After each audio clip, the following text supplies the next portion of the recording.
ഇവൻ നിർമ്മിക്കുന്നു, ഇവൻ അത് ചെയ്യുന്നു. ഇപ്പം ഇവിടെ ഉള്ളവർക്ക് എന്താ ചെയ്യുന്നത്? അവരും നിർമ്മിക്കുന്നു, അവരും സംവിധാനം ചെയ്യാൻ നോക്കുന്നു. ഇത് തന്നെയല്ലേ സന്തോഷമുണ്ട്. അതെന്തുകൊണ്ട് വരുന്നു? ഒരു ഒരു നല്ലൊരു സിനിമയെ നിങ്ങളിപ്പോൾ സൂപ്പർ സ്റ്റാറാണ്, നിങ്ങൾ കാറ് കൂടി, ഇയാളെയും ചിലപ്പോൾ മര്യാദയ്ക്കല്ല, ഫുള്ള് കിട്ടണം എന്നില്ല, വാട്ടവർ.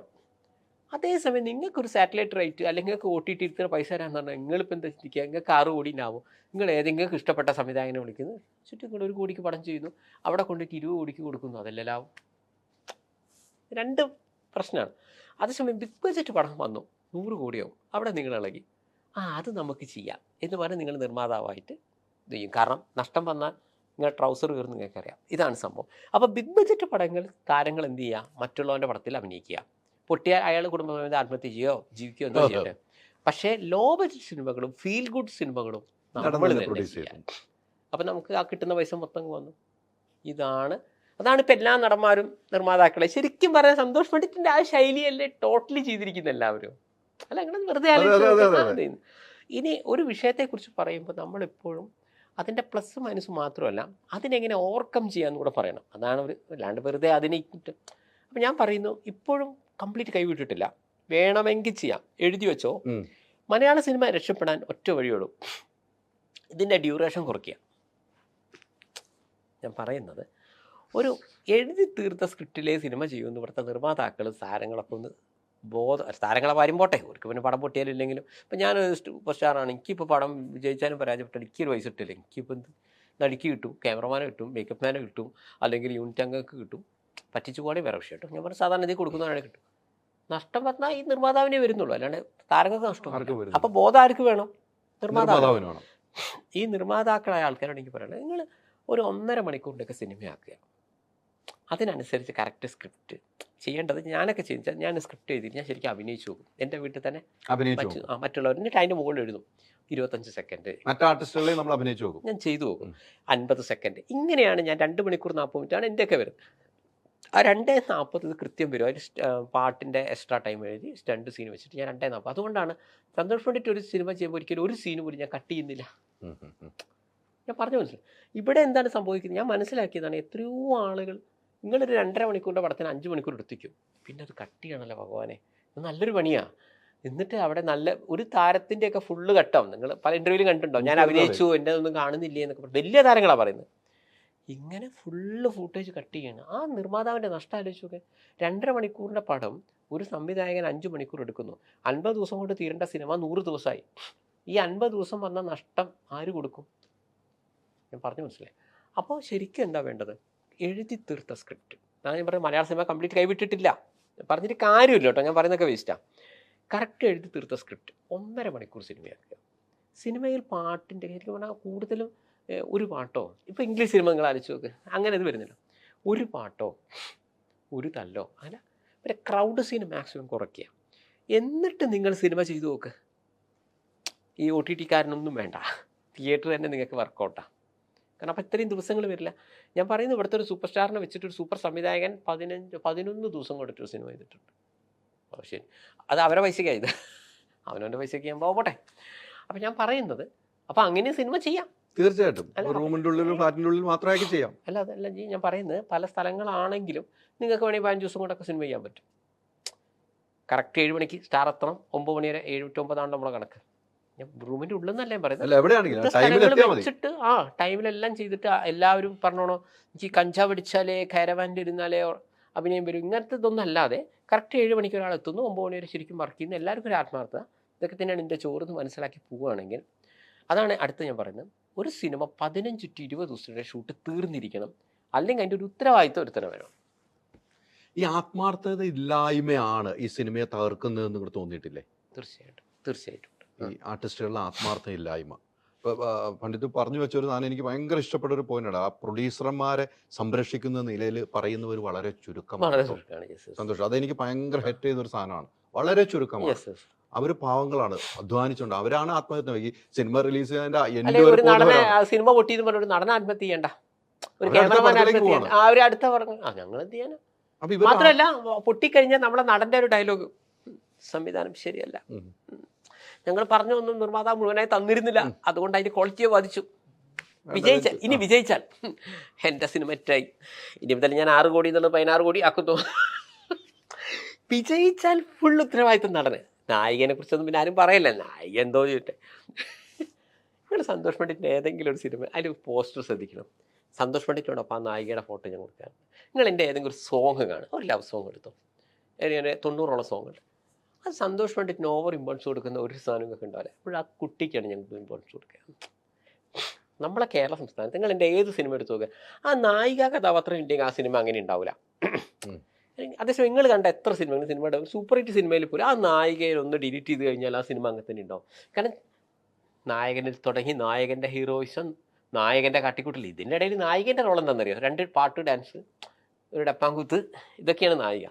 അവസാനം നായകനെ കല്യാണം കഴിക്കുന്ന സംതിങ് അല്ല. ചില സിനിമകളുണ്ട്, ഞാൻ പറയുന്നത് നല്ലൊരു ശതമാനം സിനിമകൾ ഇങ്ങനെയാണ് വരുന്നത്. അപ്പോൾ ഇവിടെ പെൺകുട്ടികൾക്കൊന്നും ഒരു പ്രാധാന്യമില്ല. ഇതുകൊണ്ട് എന്ത് സംഭവിക്കും?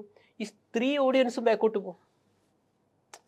ഇതൊക്കെ ഇപ്പം ഞാൻ പറയുന്നത്, ഇപ്പോൾ സന്തോഷ് പണ്ഡിറ്റിൻ്റെ ഓരോ വ്യൂവേഴ്സ് വരുന്നത് എന്തുകൊണ്ടാണെന്ന് വെച്ച് കഴിഞ്ഞാൽ കറക്റ്റ് നിങ്ങൾക്ക് നോക്കിയാൽ അധികം സ്ത്രീകൾ എത്ര പേര് അത് വ്യൂ ചെയ്യുന്നുണ്ട്, എത്ര സ്ത്രീകളുടെ കമൻസ് അതിൻ്റെ അടിയിൽ വരുന്നുണ്ട് നിങ്ങൾ നോക്കി നോക്കുക.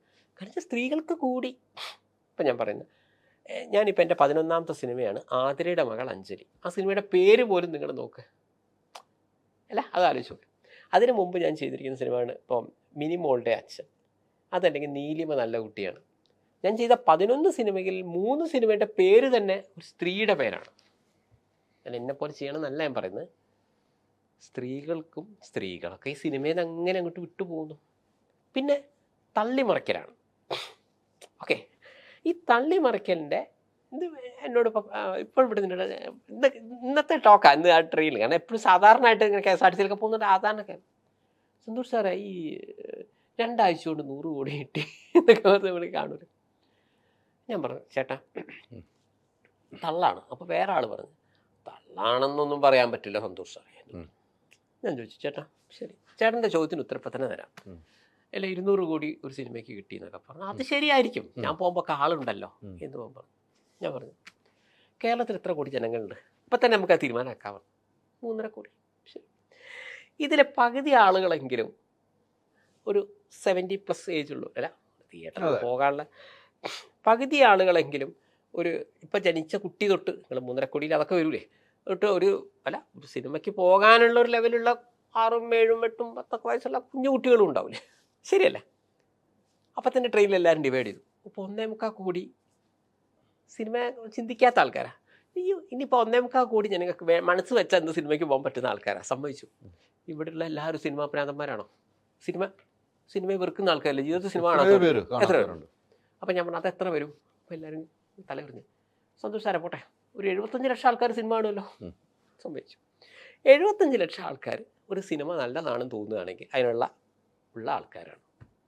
ഇതിൽ തന്നെ എത്ര പേര് പ്രവാസികളായി പോയിട്ടുണ്ടോ? അല്ല ഭയങ്കര സിനിമ പ്രാന്തന അല്ല, അത് വിട്ടു. ഈ 75 ലക്ഷം ആളുകൾ ഇപ്പോൾ നമ്മളിപ്പോൾ പറയുന്ന പ്രത്യേകിച്ച് ഇപ്പോഴത്തെ സിനിമകളാണല്ലോ 200 കോടി 300 കോടി. ഈ 2, 3, 4 ആഴ്ച ഇടയിൽ 75 ലക്ഷം ആൾക്കാർ തിയേറ്ററിൽ പോയി കാണുകയാണ് കേട്ടോ. ഞാൻ ടിക്കറ്റ് ചാർജ് മാത്രം നോക്കി വെക്കും. അല്ല ഈ 75 ലക്ഷം ആളുകളിൽ എത്രയോ പേർക്ക് ഇപ്പോൾ അസുഖമായിട്ട് കിടക്കുന്നവരുണ്ടാവും. ഇപ്പം അച്ഛന് സുഖമില്ലെങ്കിൽ നമുക്ക് പോകാൻ പറ്റില്ല, നമ്മുടെ എക്സാം ആയിരിക്കും, പലതരത്തിലുള്ള എക്സാം.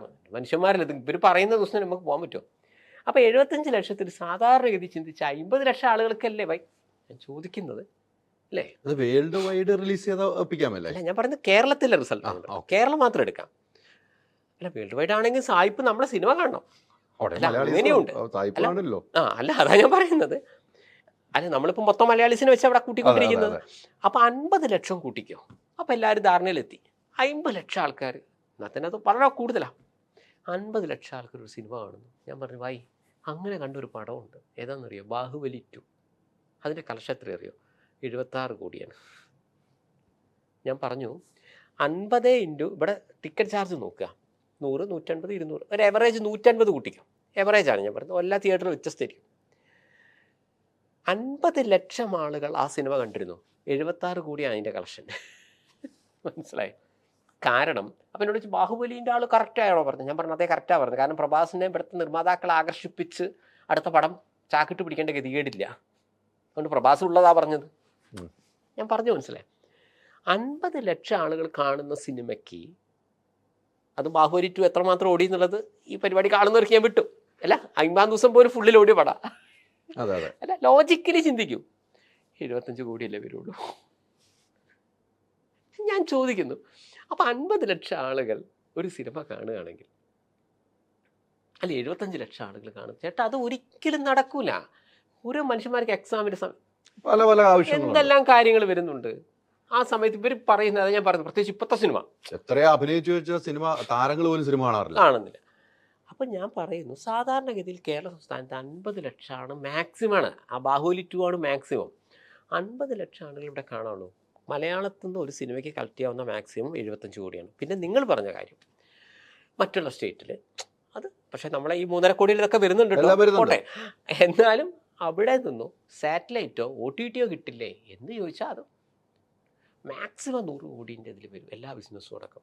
അതിൻ്റെ അപ്പുറത്തേക്കൊന്നും പോകില്ല. ഇനി കേൾക്കുന്ന ആൾക്കാരുടെ അതിലേക്ക് പറയുകയാണ്, നീ 100 കോടി കിട്ടി വിചാരിച്ചോ, നിങ്ങൾ വിചാരിച്ചെന്താ 100 കോടി കൊണ്ട് ഇയാൾ പുട്ടടിച്ചു പോകുന്ന? 50% ഇതല്ലേ, 50-50 അല്ലേ, നിങ്ങൾക്കറിയാലോ തിയേറ്ററിൽ വരുന്നത്. അപ്പം തന്നെ ആദ്യം തന്നെ ടാക്സ് കൊടുക്കണം.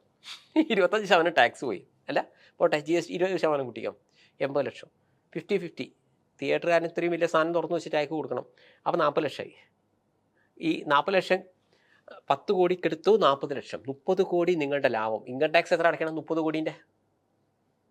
അല്ല, ഒരു നമ്മൾ എന്തെങ്കിലും വിളിച്ചു പോകുമ്പോൾ, അതായത് 100 കോടി ഇവിടെ കളക്ട് ചെയ്യുന്ന സിനിമയ്ക്ക് യഥാർത്ഥത്തിൽ ആ പ്രൊഡ്യൂസർക്ക് 30 കോടിയേ കിട്ടുന്നു. അയാളുടെ ലാഭം 20 കോടിയാണ്. ഇതാണ് സത്യം. ഇഷ്ടമുണ്ട് വിശ്വസിച്ചോ. ഞാൻ പറയുന്നത്, അത്യാവശ്യം ഹിറ്റായ ഒരു സിനിമയുടെ നിർമ്മാതാവ് പറഞ്ഞിരുന്നു അവർക്ക് 25 കോടി രൂപ കളക്ട് ചെയ്തു. അതാണ് കറക്റ്റ്, അത് കൃത്യമാണ്. അതായത് ഇനിയെങ്കിലും മനസ്സിലാക്കുക, അത്യാവശ്യം ഒരു ഹിറ്റായ ഒരു സിനിമയ്ക്ക് ഇവിടെ കിട്ടുന്നത് 25 കോടിയാണ്. നല്ല ഹിറ്റായി പോകുന്നത് 50 കോടിയാണ്. നമ്മുടെ ബാഹുബലി 2 പോലെ സൂപ്പർ ട്യൂപ്പർ അതങ്ങനെ വരുന്നുണ്ടോ എന്ന് എനിക്കറിയില്ല, അപൂർവമായി വരുന്ന സിനിമയ്ക്ക് കിട്ടുന്ന 75 കോടിയാണ് കേരള കളക്ഷൻ. ബാക്കിയെല്ലാം തള്ളാണ്. ഞാൻ മനസ്സിലാക്കി. ഹലോ, എനിക്ക് അഭിനയിക്കണം എന്നുണ്ട് സാർ. നിങ്ങളെ പേരെന്താ? സന്തോഷ് പണ്ഡിറ്റ്. സാർ ആരുടെ അസിസ്റ്റൻ്റ് ആയിരുന്നു? തീർന്നു. ഞാൻ ഒരു സിനിമ സെറ്റ് ഉണ്ടില്ല എന്നറിയാൻ പറ്റും കുട്ടീനോട്. ഞാനില്ല, ഞാനിപ്പോൾ ആദ്യമായിട്ട് ഫസ്റ്റ് സിനിമയാണ്. ആരും അസിസ്റ്റൻ്റ് ഒന്നും ആയില്ല. ഇല്ല.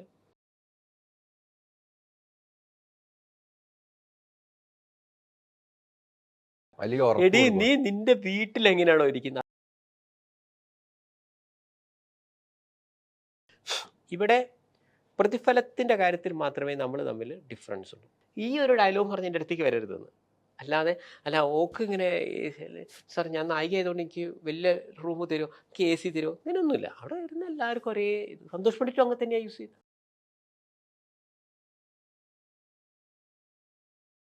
മലയാള സിനിമ തെലുങ്ക് സിനിമയുമായിട്ടൊക്കെ ഇംഗ്ലീഷ് സിനിമയുമായിട്ടൊക്കെ ഒരു കട്ടക്ക് നിൽക്കണം.